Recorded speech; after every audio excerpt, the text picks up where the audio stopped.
2017-18 साली आम्ही मोदीजींना विनंती केली होती की आपल्या यादीत अनेक बेघर लोक सुटले आहेत, कारण यादी 2011ला तयार झाली आहे. पुन्हा नव्याने पोर्टल उघडलं आणि नवीन 30 लाख लोक असे निघाले की जे कच्च्या घरामध्ये राहत होते, झोपडीत राहत होते.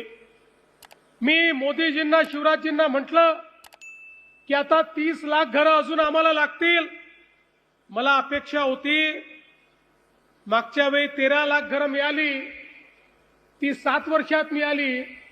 आता 15 लाख घरं मिळतील, 2-3 वर्षात मिळतील.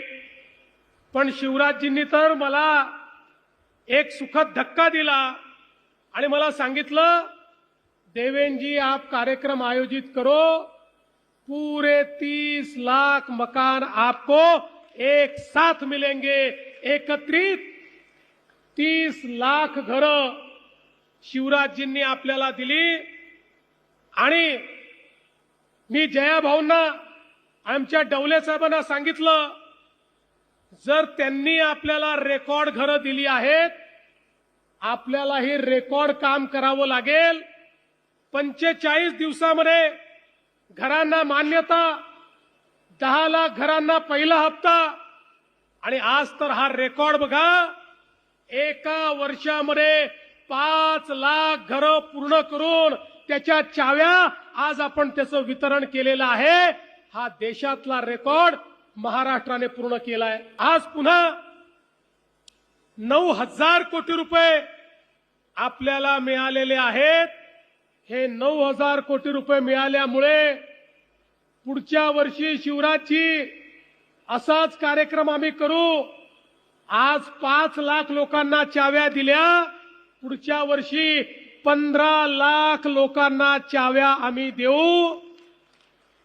आणि बंधू भगिनींनो, अरे गरीब कल्याणाचा विचार तर अनेक लोक मांडत होते, पण मोदीजी बघा, 30 लाख घरं म्हणजे 1.25 कोटी लोकांना त्यांच्या घरावर छत मिळत आहे. 1.25 कोटी लोक जे झोपडीमध्ये राहत होते, ते स्वतःच्या पक्क्या घरामध्ये या ठिकाणी चाललेले आहेत. आणि म्हणून आम्ही देखील निर्णय केला, घर झालं तर ते उत्तम झालं पाहिजे. म्हणून राज्याच्या वतीनंही त्याच्यात 50,000 रुपये दिले. आणि त्यासोबत हाही निर्णय घेतला, प्रधानमंत्री आवास योजनेच्या अंतर्गत ज्याला घर मिळेल त्याला जन्मभर इलेक्ट्रिसिटी फुकट मिळाली पाहिजे. म्हणून त्याला त्या ठिकाणी सोलर करता पैसे आम्ही देतो. त्याला कधीच इलेक्ट्रिसिटीचं बिल भरावं लागणार नाही. त्यामुळे गरीबाला त्या इलेक्ट्रिसिटीच्या पैशातनंही मुक्ती देण्याचं काम आपण केलेलं आहे. एवढंच नाही तर काही लोक असे होते, अर्ज केला पण जमिनीचा तुकडा देखील नव्हता.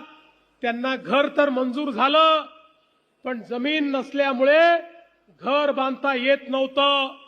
त्यांना जमीन घेण्याकरता 1 लाख रुपये आपण दिले, सरकारी जमिनी दिल्या, वेगवेगळ्या प्रकारचे आरक्षण रद्द करून त्या ठिकाणी त्यांना जमिनी दिल्या. त्यामुळे त्यांना जमीनही मिळाली आणि घरही मिळालं. बंधू भगिनींनो, एखाद्याच्या जीवनामध्ये स्वतःचं घर मिळणं यापेक्षा मोठी अधिकारिता काही नसते.